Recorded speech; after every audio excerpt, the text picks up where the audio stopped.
traffic light.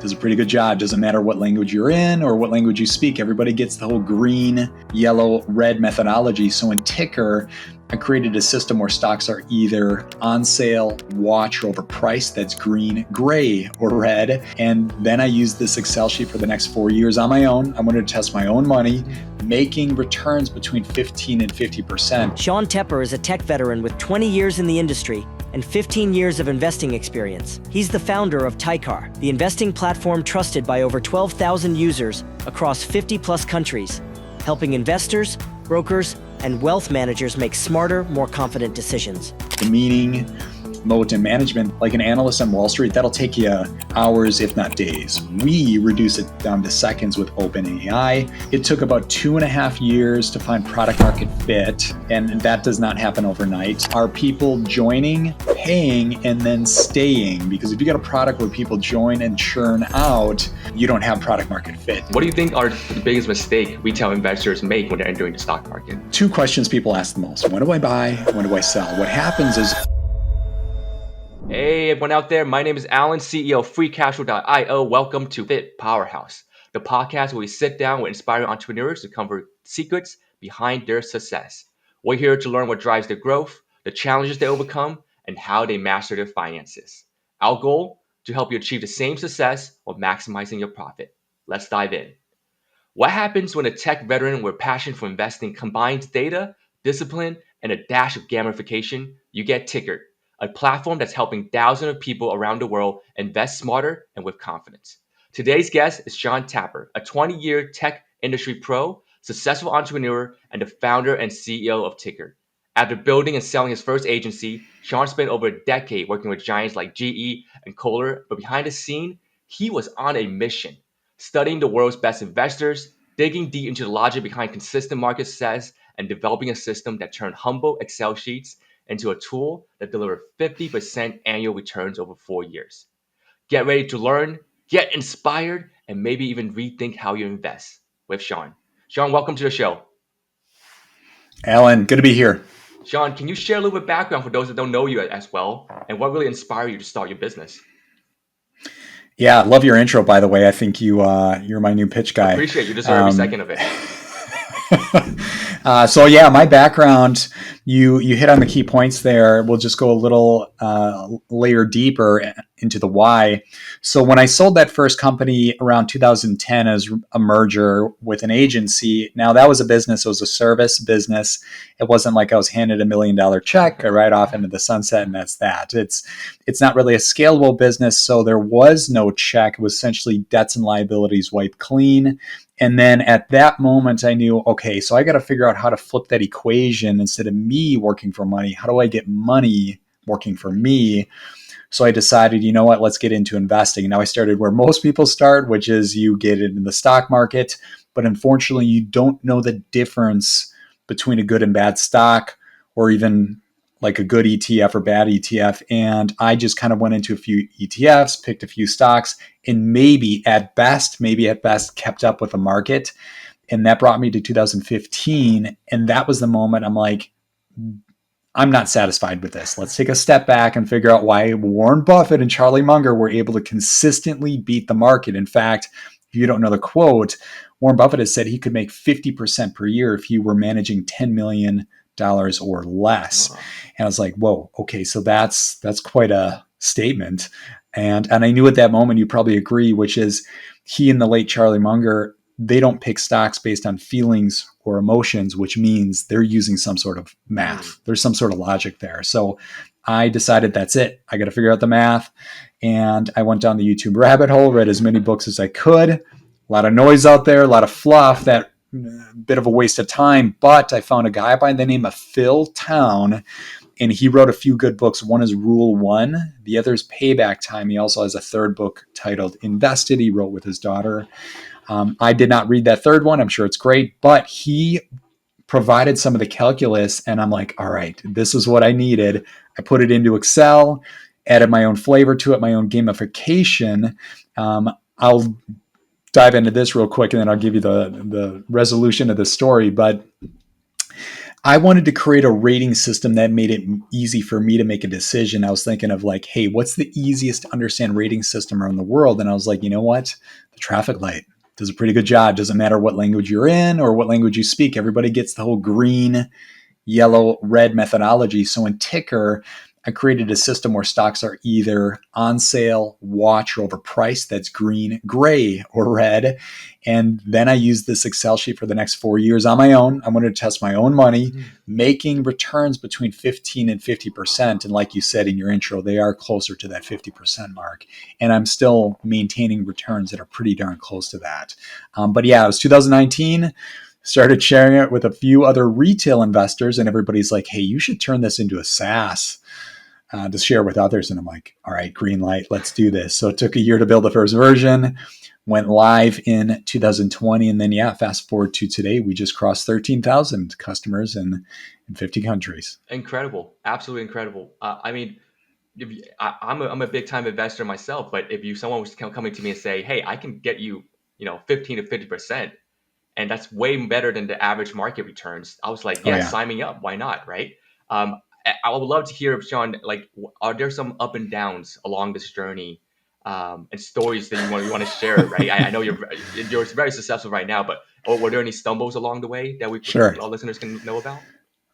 Not big, like catastrophic issues, but there's always, building, as you know, building a business, especially a SaaS business, it is very difficult. Like with a service business, I look at those days, you really just need a laptop, an internet connection, and then ability to create websites. Like in those days, we started out creating WordPress sites or like Joomla, and then some custom coding, which I brought on employees for that. We also did video. It's like you can get to revenue really quick. Well, building a SaaS product, you have to build a product, and you got to be. And thankfully for my past experience working for GE and Kohler, if you really want to succeed, the easiest way to do it is simply listen to the customer, get feedback, ask questions, ask more questions on top of the questions you already just asked. So you really understand the psychology behind the customer and their pain points, and then create a solution to that. And it took one of the issues, and I'll kind of list them. So one of the big issues was it took about 2.5 years to find product market fit, and that does not happen overnight. In other words, are people joining, paying, and then staying? Because if you got a product where people join and churn out, you don't have product market fit. And a great book out there that gives a quantifiable number on product market fit is the book titled T2D3, stands for triple 2 years, double 3 years. But the metrics they talk about in the book is a monthly churn of 5.75% or less. That's like a green light for your product market fit. So in what was that, about 2022, we're at about 11%, not very good. Go a year later in 23, we made it to 6, but now since 23, we're averaging about 3.8%. Wow. So it's like, all right, finally we made it. So that was one thing. Another thing is I have had a issue of hiring fast, firing slow. And I did bring on some uh, not the right people in the organization. They didn't want to listen to the customer. They wanted to make their own decisions. You probably heard the phrase, the customer doesn't know what they want. That's a very arrogant comment. And we've heard Steve Jobs, he used to say that, and sure, he was very good at his job, but most people, you can't see the future. You can't see where things are going. So you have to listen to the customer. And there is just constant headbutting with me wanting to say we need to listen to our customer and other people saying, no, we need to tell the customer what they need to do. And it's like, that's pure arrogance. So now I've learned that lesson, and I know it's actually very hard to get hired at Tykr. It's hire slow, fire fast. So that was another issue. Otherwise, I think that's pretty much it. There's always like growing pains, upgrading servers, stuff like that. But that's just knowing tech and where you're going to hit those inflection points where, hey, our traffic's really increasing. We got to dial up our servers. Those are small problems. Those are good problems. Yeah, But absolutely. otherwise, no other major issues, I'd say. Yeah, your churn numbers is incredible, right? Way below industry average at 3.8. So Yeah. that's is a testament, Thank you. right, to how well you have tested and validated the product with your customer base. Can you kind of walk me through how a new customer should approach using Tykr successfully? Yeah, and I'll give you we'll just zoom out for a second, give you our high level demographics. So with Tykr, we are the platform that you want to use in relation to your Mm. broker. So we do partner with brokers like a popular, you, everybody listening knows Yeah. Robinhood, and I use Schwab. Fidelity is another big player, E-Trade, but we work with brokers all over the world. And you kind of want to look at it like you have your broker and you have Tykr. So you have your vehicle and then you have gasoline. You're not going to go anywhere if you don't have gas in the car. So you need an analytics and educational platform in relation to your broker. So we solve that problem. Now, with our demographics, it's about 80% beginners, 20% experienced investors. And with the journey, when people join, we make it really easy. It's a free trial. And then you immediately get an email that's kind of like starting your onboarding experience. And then you are given a new email tip every day. Now, we do share a link with everybody, so you don't have to wait every day. If you want to read, you can literally read all the tips in one go while our onboarding leads you to that link. Otherwise, over the next 30 days, you're going to get a new tip, such as how do you invest your first $1,000 or less? Or when do you buy? When do you sell? How do you reduce the risk of losing money in the stock market? How many stocks should you hold? What percentage of your monthly income should you invest? So we answer all those questions and more along the way. So that's where you start. And we we don't guarantee it, but we do set the tone that you can go from a beginner to confident investor in 14 days or less. Most people, it's within like the first few days, but 14 days is a nice window. So that's kind of a painting the picture of what it feels like to join Tykr. Amazing. I'm glad you can provide the beginners that education they need to really immerse themselves on the platform. And speaking of SaaS, to me, SaaS is, the pricing plan is a big component of it. How do you break down your pricing plan for potential customers out there? Yeah, and I'll start with what is the strategy to approach, and what we did is we actually looked at our competitors, and I'll give you those competitors right now, and I'm one of those guys that always say good things about the competitors because they're doing a good thing because they're introducing investing to more people. Of course, we eventually want those people to like try us Yeah, and then stay with us. But of course. Seeking Alpha being one, Motley Fool. I really like the guys at Motley Fool. They're very value investing focused, which is us. But I put together an Excel sheet and then organized all their pricing tiers. They're low, they're mid, they're high, or if they got other tiers. And then you kind of like you create an average there at each level, and that created a starting point. And we started high. We started at like $30 a month, Hmm. and then we eventually went at our base price or base plan, which is premium. We started at 30. We were not getting the conversions from trial to paid, so we dialed it back down to 19, and then we eventually matched our competitors at that base price at about $15 a month or 99 a year. We were actually a little more than 99 a year, but I watched a podcast and somebody's talking about there's something special about the 99 a year price point. Whatever your SaaS is, it's usually a good benchmark price point. And it wasn't joking. That helped move our churn from what 11% to Oh, 6%. fascinating. It's like it's low enough where people they don't feel the pain. It's like, okay, 99 a year? Not a month, but a year. So okay, I can do this. And they usually stick with that. Now, with our second tier, which is a premium plus, first tier is premium, premium plus, we are more expensive than everybody else, but we can justify it. We do produce the best returns in the market by a long shot.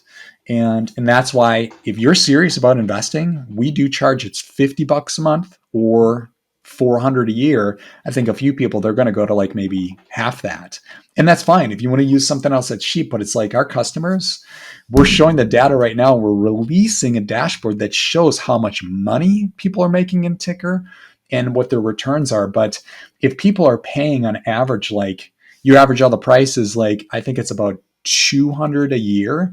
Most people are making like thousands of dollars per year. They average. It's like it doesn't even compare. Like so, if anybody compares about the price, it's like Tykr pays for itself. Hmm. So, and we wanted that analytics dashboard is coming together here. It should release this in October, but it's been like a good 8-week project to collect all the data, organize the dashboards, make them look nice and not cluttered. So it's pretty much, as a few people stated to us, was, can we get proof that Tykr actually works? And my answer to that was, yeah, you got it. We'll just give you a dashboard with analytics. There's nothing better than that, right? Like showing that data-driven proof and social proof, right? That justifies the money, like you said, the return on investment that you can get just from moving from one tier to another. And then Sean, like these days, it goes without saying, like AI is kind of taking over all industries and all aspects of our life. How does that kind of affect your view of how Tykr is going to evolve in the future? Have you incorporated AI? Is it going to be an upcoming thing? What do you feel? Yeah, we actually have an AI or a patent on an AI process. So, thanks to Warren Buffett, he kind of came up with the idea of the 4 M's. I'll break them down here in a second, but Phil Town really coined that phrase. And the 4 M's go as follows. So, the first M is the math part of investing. That's everything that Tykr does automatically. We look at the financial statements. We don't do any technical analysis. So, nothing focused on trading. It's all you being a CPA. You respect that, I'm sure. It's like we look at those financial statements, income statement, cash flow statement, balance sheet over the last 4 years, and that helps us calculate where a business is going into the future. Now, the second M is the meaning. That's the business model. How does it make money? How many revenue streams does the business have? And how scalable are the revenue streams? Then you have the third M is the moat. How does the business compare to the competition? And then last M is the management. That's the track record of the CEO. Doing homework and all on those last three, the meaning, moat, and management, that could take you, like an analyst on Wall Street, that'll take you hours, if not days. We reduce it down to seconds with OpenAI. It took about 6 months of prompt engineering to get it right, but we finally created a system where if you look at all the scores in Tykr and then you layer on that 4M confidence booster, is what we call it, you have a high, no guarantees here, but high probability of doing very well in the stock market because it's putting all 4M's together. But yeah, we actually put a patent on that process. It's a powerful tool. And to get this to walk through the experience, the farm experience is interactive. And AI, you'll see it generating content as you go. It takes about a minute, if not less, per stock. That's wow. That's going to be a very exciting product. Is this company that's launching this year or? Oh, it's the 4M confidence booster has been live for like 2 years. Oh, okay. So it's been around. So folks have been using it. Yeah. Oh, I see.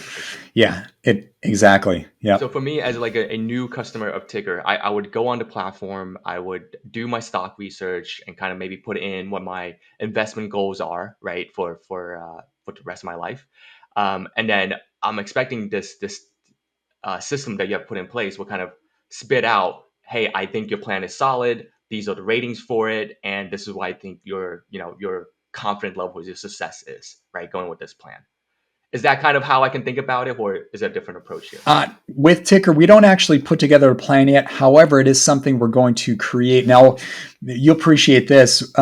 We have to be careful that we don't provide financial advice to anybody. Like, for example, we don't ask you your age or your risk level and then spit back stocks based on that.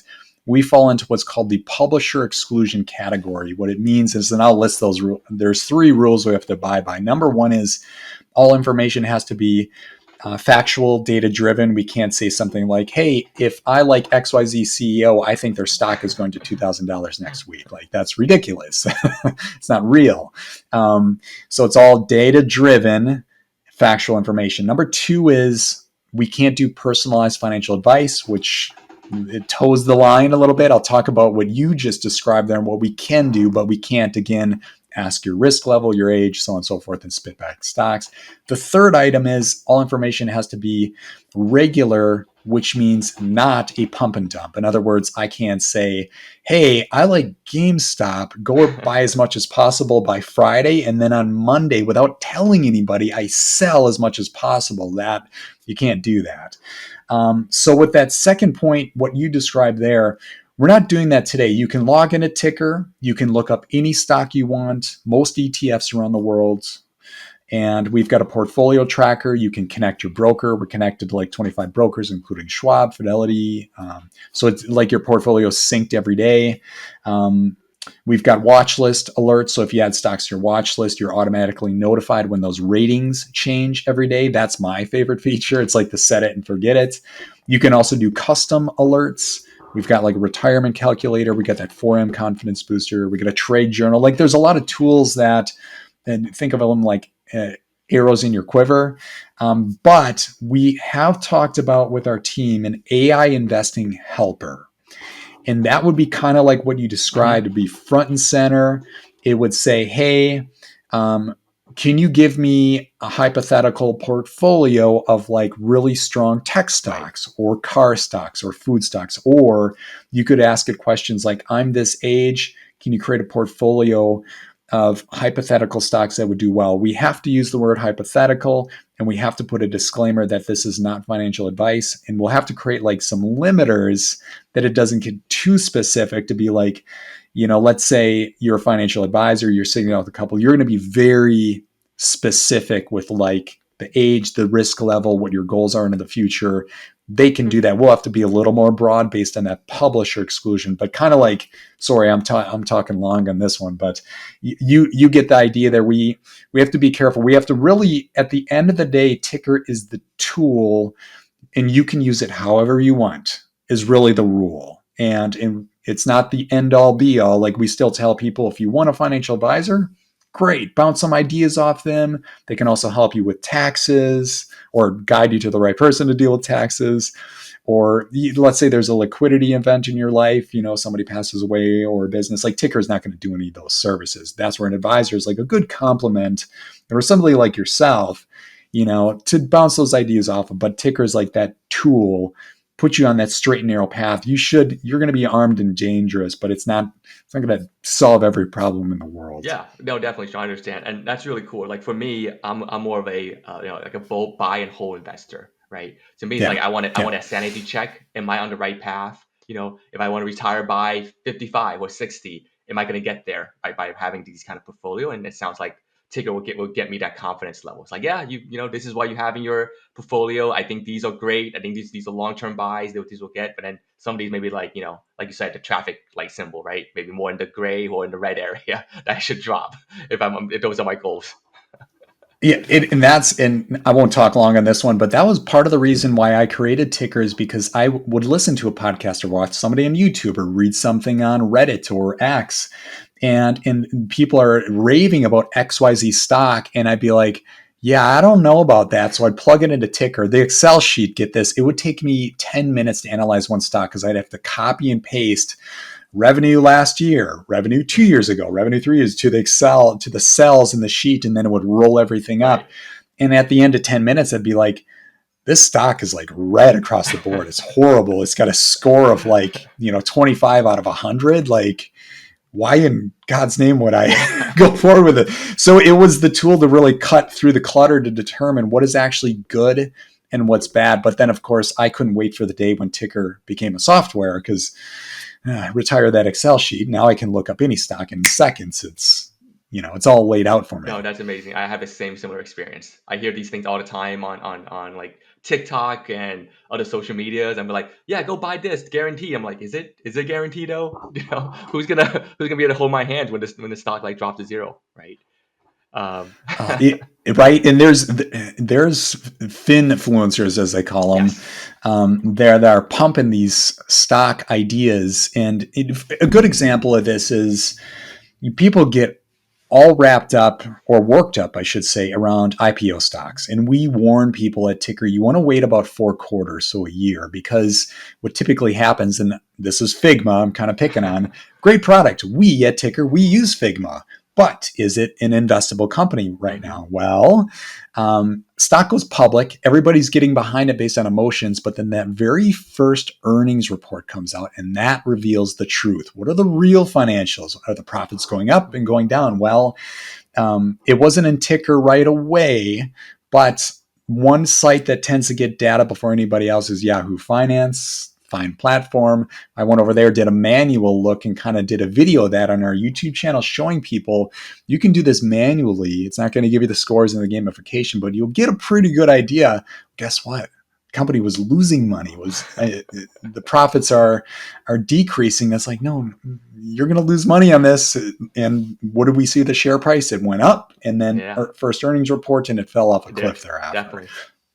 Right. Now, Figma, just in their defense, because they're a good product, let's go another year or two. Things could be totally different. Their profits could start to skyrocket, which could lead to that share price skyrocketing. But right now, it's like, guys, wait another It's 4 not a good time quarters. to Let's get see in. what happens. Yeah, right. Sean, I think you're the best person to answer this question. What do you think are the biggest mistake retail investors make when they're entering the stock market? We get this 2 questions people ask the most. When do I buy? When do I sell? What happens is as soon as somebody buys a stock, and in most cases, they're asking, okay, when should I sell it? That's not how you make money. You want to be a net buyer, thanks to the guys at Motley Fool for coining that phrase. But you want to buy and buy more, buy and buy more. Like in my case, I buy like 99% of the time and I sell 1%. Right.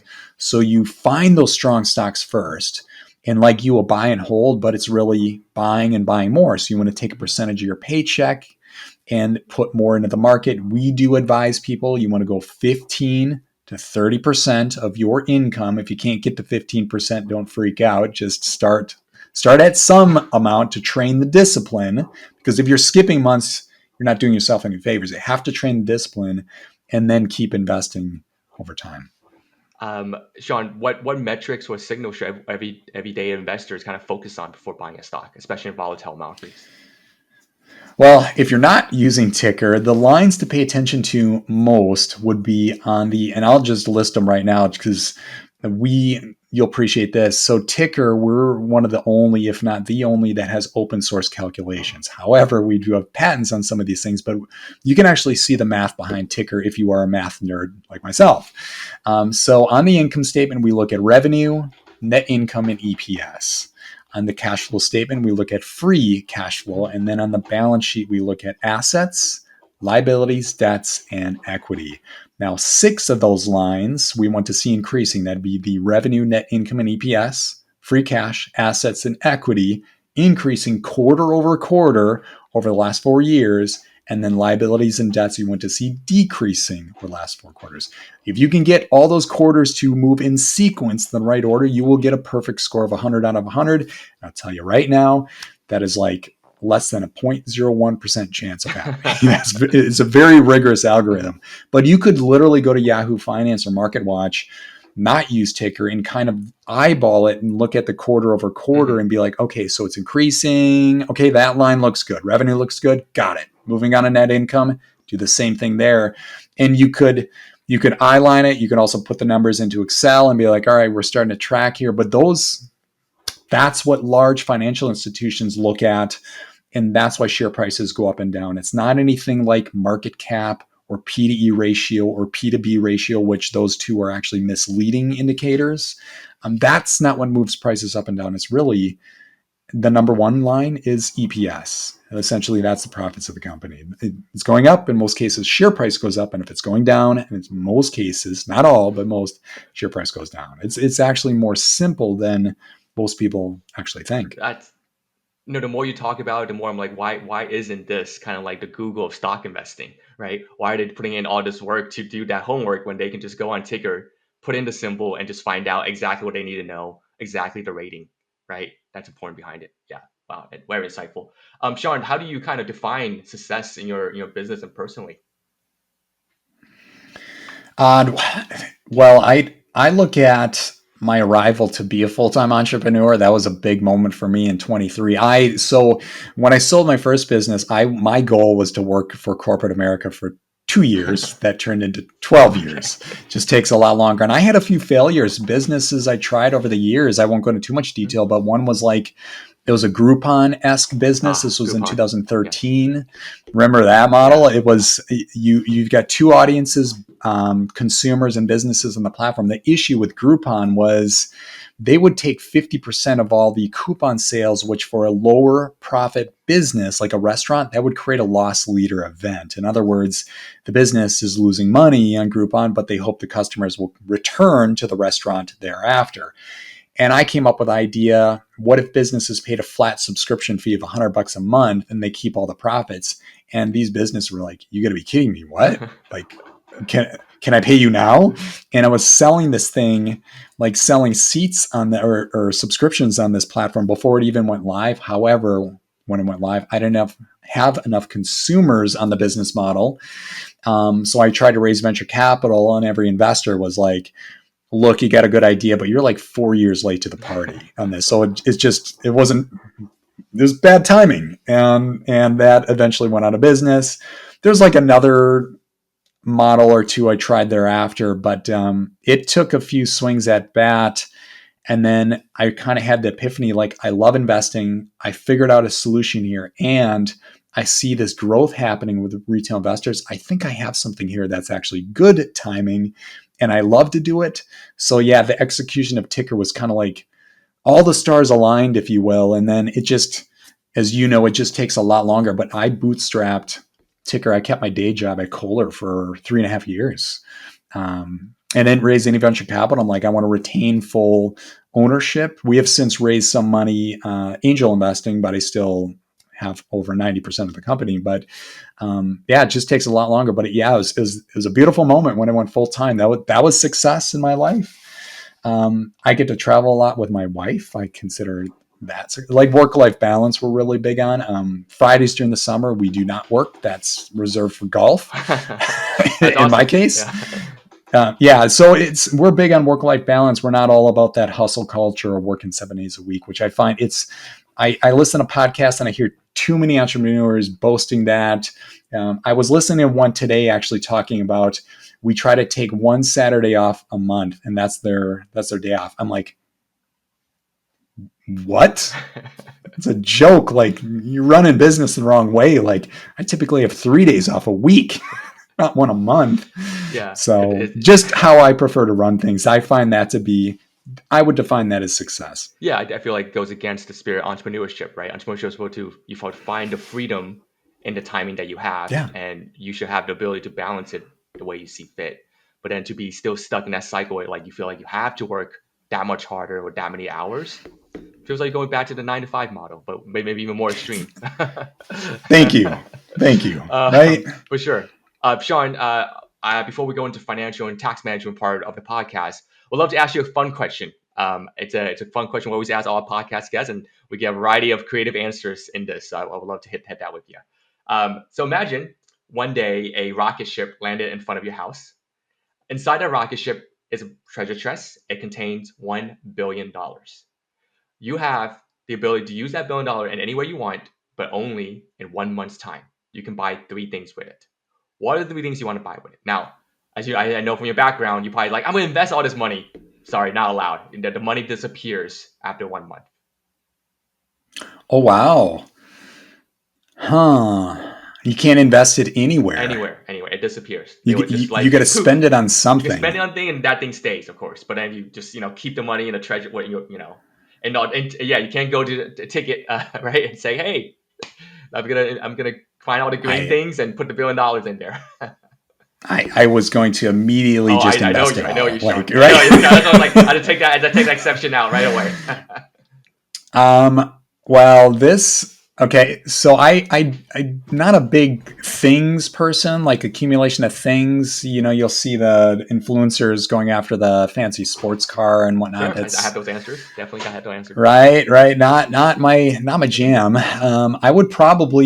I pay attention to a lot of macroeconomic events, and it's something like, if my statistics are right, which are probably not, but it's like 11% of the world is without food, and like close to 30% is without water. And I would probably just put it all into like something food related to feed people, and water purification, and just put it all there. Like I've got a business that'll pay for what I want, and I'd keep nothing for myself. I'd just go to those areas. That's, in my opinion, that's what I think global leaders should be focused on, but they're not focused on those things, but it's neither here nor there. So that's my answer. Okay. Wow. That's the first time we got a pure $1 billion allocation to one item. So I commend you on that. Yeah. Thank you. Amazing. Or you could separate it into two, food being one, water Okay, being the other. 50-50. But Got it, got it. So we have food allocated and yeah, water purification. Great. Okay, amazing. yep, Okay, yep. great. Thank you, Sean. Okay, now we jump into more the financial and tax manager side of things. We always love to hear from entrepreneurs on the show, right? How do they keep their business long-standing and running smoothly, right? And what does that long-term path looks like? I think I have a good idea here, but we'd love to know still. How do you approach kind of managing the financial side of your business, Sean? Obviously, and I'm going to list a bunch of things here. One is you have to do your best to keep business and personal finances separate. Do not commingle. I see too many entrepreneurs that are putting, and this drives me crazy. Like they'll put a fancy sports car on their business, and then they'll write it off.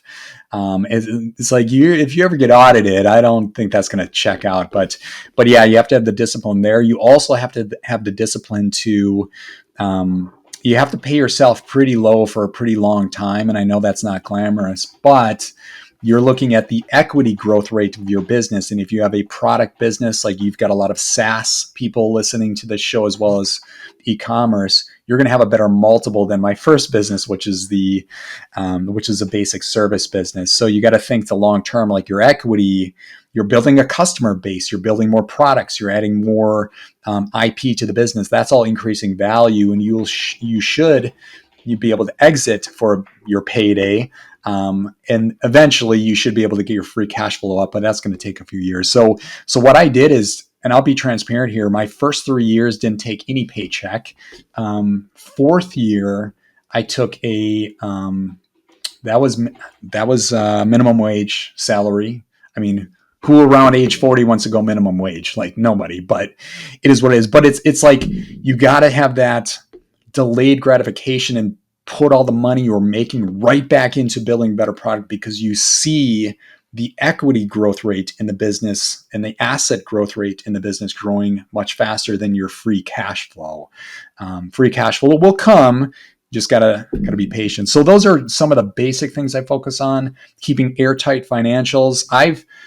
I do cleanup of books once a month. They are pretty clean because their revenue streams coming in and the outflows are pretty clean, so it's not too difficult. But I've had venture capitalists say they check their finances every day, and I'm like, a little overkill there.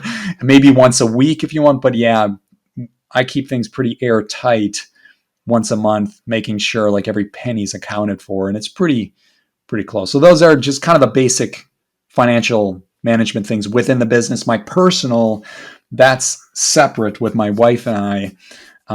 She's got an income. I keep her money flowing to investment vehicles. My income is like next to nothing right now. So I can invest a very little, but I do make sure it's still going a little bit in the stock market. And that will continue to increase back to hopefully where I was at in the corporate world with a nice salary.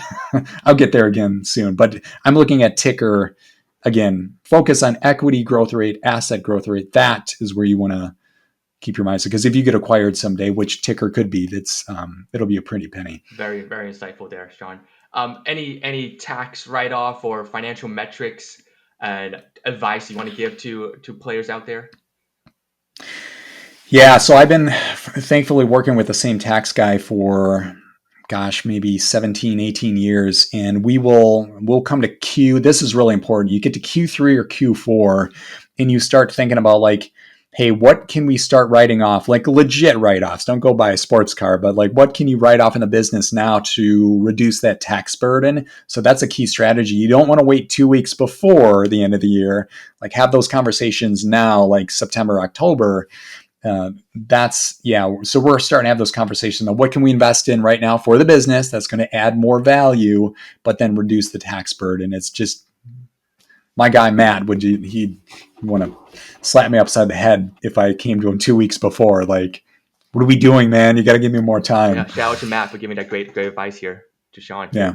And then what advice will you give other business owners when it comes to like when should they do that step essentially, right? Like hire out find a CPA, find someone that knows their business? Is there a revenue threshold, transaction threshold? How do you think about that when finding that expert out? Immediately. Okay, Yeah, immediately. I learned that with my first business. Tried to do taxes, and I got like a half hour into it and realized the complexities. And I'm like, I could be spinning my wheels and try to figure this out. I'm like, I'm going to miss things. There's that issue too. It's taking time away from sales and marketing and operations where I need to be focused. So I hired Matt with my first business almost within like the first 2 weeks. Okay. I was like, yeah, like every entrepreneur, do not even think about doing taxes on your own, because guys like Matt and yourself, Alan, you're going to spot little nuances and details that could save a ton of money and get bigger refunds. I remember Matt was able to see things that I wasn't able to see, but like, hey, you're going to have a tax refund. I remember one year I was like, I think I had a $15,000 or close to $15,000 check hitting my personal bank account. I was like, That feels good. really? That feels good, right? Okay. Thank you, sir. I will pay for you over and over. It doesn't happen every year, but it's like, it's those events are enough to be like, yeah, you hire a pro day one. Yeah, it's like I always tell my clients, like, do you want to be a CEO or just you want to be a part-time CEO and part-time tax guy? Thank Right. you. And then the answer hopefully Yeah. always is the former, right? Is they want to be a Yeah. CEO and Yeah. just focus on the growth of their business only. Yeah. 100%. Great. Yeah. Thank you so much for your insights, John, on the financial management part of your business. Looking ahead, kind of where do you see your industry heading, and how are you preparing Tykr for the future there? Yeah. So a fun statistic here, I'll actually give you the timeline here. In 2010, about 4% of assets in the market were managed by retail investors, about 4% around 2010. In 2019, that went up to, I think it was like, I have my pitch deck not in front of me, but here on my computer, and I think it jumped up to double that, about 8%. Well, because of COVID, that quickly jumped up to around 50%. So went from, it was just massive growth. And that is expected to hit 60% by 2030. Wow. Of all assets in the market are managed by retail. And to give you context there are about 300 million retail investors and the top 25 brokers. And I mentioned some of those Yes. earlier, like Robinhood and Schwab. Yeah, right. So I see this continuing to happen, especially as more people on YouTube and TikTok and Reddit, you name your social platform, continue to talk about stocks. And at the same time, brokers are free. They make money based on the transaction fees. You can join any broker you want today for free, which is great. So the barrier to entry is really low. Popularity and the conversations is high. So fortunately, this is a timing thing. Tykr is at the right place at the right time because we're seeing this market grow, yet we don't have a lot of competitors out there. And so there's not a blue ocean, but it's pretty close, because what we're doing with analytics plus education is something pretty unique. So fortunately, I see solid trajectory, and to give you where we're headed over the years. I don't know if this was the next question, but I'll give you it right now. As I'm thinking about the numbers of where we can be, we're at 13,000 users today. I expect in the next 5 to 10 years, somewhere in there hitting 1 million is the goal, 1 million users. And if we hit that number, that would value Tykr at over $1 billion. If you back into the numbers based on the plans and you do a 10x valuation against the revenue, that would put us again over $1 billion. So that is in the realm of possibility.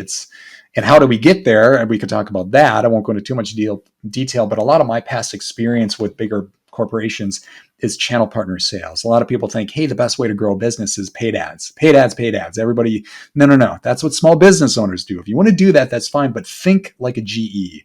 Think like a Kohler. Think like Salesforce. You want partnerships because they can get you in front of millions of people in one day. And again, I mentioned this earlier, we partner with brokers. That's essentially the perfect partner for Tykr. So yeah, million subs over the next 5 to 10 years is the goal. So my next question was going to be different, but since you mentioned that, are you taking any investors right now? Because this is an amazing rocket ship that you're on, it seems, right? We could hit cash flow positive in early 26, but earlier this year, I wanted to really accelerate our engineering. There's a lot of cool things we want to add to the tool. And I have raised a seed round where simply, this is a good tactical tip for your listeners, is look up Y Combinator. They have a list of safes. We are using the valuation cap safe and not changing any content on the safe except for the business name. And that's a nice, easy way to raise funds. You don't have to go through all the legal expenses. Use a safe, simple agreement for future equity. And we're doing that right now. And the goal is we're raising 700K. We've raised 230 so far, all from the Tykr community. No friends outside. It's everybody's a user of Tykr, and they're like, hey, we want skin in the game here. It's like, you got it. So, and we're pretty, based on where we're going and some of the partnerships we're securing, we feel pretty confident about closing our round here in the next month or two. Awesome. Yeah, glad you're kind of sharing the wealth and on this rocket ship with all the community members, right? So that's amazing. Cool, Sean. So we're up to a section where we ask you for one final advice. If you could give one piece of advice to someone just starting the entrepreneurial journey, what would it be? It can be 1, 2, 3 simple steps to get them started, get them off that couch, and get them into the world of entrepreneurship. Yeah, like if you got an idea, your very next step is to start talking to people. And that's my common thread of success. I never really put on myself. I throw it right back to the customer. We're successful because we listen to their pain point. Yeah. So in other words, talk to people. Like if you're building like a CRM tool, or if you're focused on like an email marketing tool, or maybe an analytics tool for XYZ industry, now reach out to businesses or people if you're consumer focused and start getting feedback. What are their pain points? What are they looking for? What other tools do they use? A great book that helps you get laser focused with this strategy is called the Mom Test. Have you Mom read that test? book? No, I haven't. The concept is, if you were to ask your mom a question, your mom is always going to say, yeah, your idea is great. But you want to actually ask questions, not about your product. It's about ask questions like, what products do you use today? How much are you paying? What problems do they solve? What could they do better? Like, are they missing features? You ask those right questions, you can get really laser focused on a product that people are going to pay for, and you can turn into a business. And that's critical. So in other words, ask the right questions. That's the first action. Ask the right questions, talk to people, get advice, use the Mom's test. Yeah, Mom Test. Okay. It's a short book. It'll get you laser focused on that, the framework of the questions to ask. Incredible. Sean, this has been such an insightful episode, and I can really feel it's very exciting, right? The future of stock investing and advice and data management here. What would you say if we would jump 5 to 10 years ahead here? Where do we see Tykr at that point? That's that hitting a million subscribers, potentially $1 billion valuation, and I'm going to continue running it the same way, as creating a culture that people enjoy working at. Fridays off, especially during the summer. Big on work-life balance. Just a place like, I think you can agree, people and listeners too, you've worked at places or currently work for a place you dread going to. You hate it. And I've worked for some companies. Fortunately, GE and Kohler were very good to me, but I've worked for a few other companies, and I hated going to work every day. I'm like, I want to create a culture that, right? Like, yeah, I get it. You're in your car, you're driving, and it's like, long I commute, do not want to go. At least an hour and a half.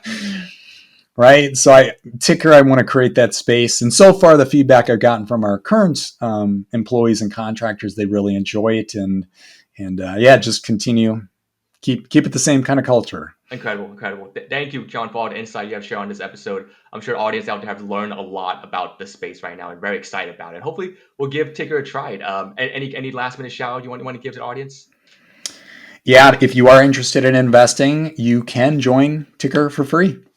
Thank you so much, John. I will make sure to put all the show notes in the links below, right? So then you can go and click on the link and make sure you join Tykr. Join the revolution. Get your 15 to 50% return. Of course, not guaranteed. But hey, I'm interested too myself as a long-term investor.